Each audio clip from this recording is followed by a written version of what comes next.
Hello everyone, আজকে আমি symbolic logic বা সাংকেতিক তর্কশাস্ত্র নিয়ে আলোচনা করব।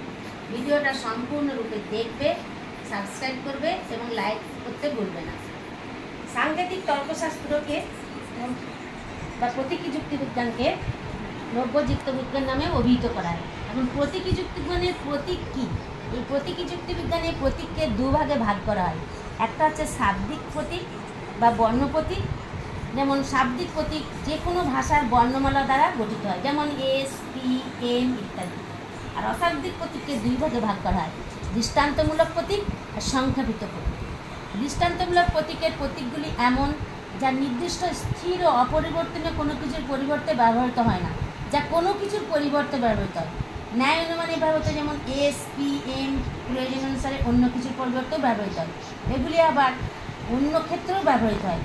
এই জন্য এরূপ প্রতীককে চল প্রতীক বা ভ্যারিয়েবল সিম্বল বলা হয়। আর সংক্ষেপিত প্রতীকগুলো হলো কতগুলি চিহ্ন বা দীর্ঘ বিবৃতির সংক্ষিপ্তকরণ, যেমন সমমান বা ইকুইভ্যালেন্ট বোঝানোর জন্য আমরা এই চিহ্নটা ব্যবহার করি। আর সংযোগ বোঝানোর জন্য আমরা এই ডট চিহ্নটা ব্যবহার করি।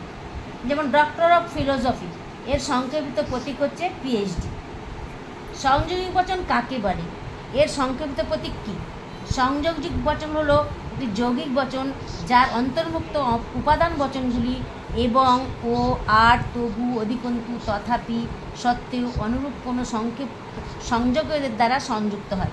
দুই বা ততোধিক বচনকে সংযুক্ত করা হয়। এটি একটি যুগ্ম বা বাইনারি শব্দ। যুক্তিবিজ্ঞানে যে বচনগুলি এবং দ্বারা সংযুক্ত করা হয় সেই বচনগুলি প্রাসঙ্গিক কিনা তা বিচার করা হয় না, কারণ যুক্তিবিজ্ঞানে বচনের আকারের দিকেই লক্ষ্য করা হয়। যেমন শ্যাম আসবে এবং রাম আসবে, এই শাম আসবে এবং রাম আসবে, এই বচনগুলি প্রাসঙ্গিক কিনা তা আমরা বিচার করব না, এর আকারের দিকেই আমরা লক্ষ্য রাখব। সংযোগী বচনের বর্ণ প্রতীক পি, কিউ, আর, এস, টি বা বাংলায় প, ফ, ব, ম ইত্যাদি ব্যবহার করা হয়। সংযোজনের চিহ্নরূপে সংক্ষেপিত প্রতীক হলো এই চিহ্নটা। এই চিহ্নকে আমরা ডট চিহ্ন বা কিন্তু বলা হয়, বিন্দু বলা হয়।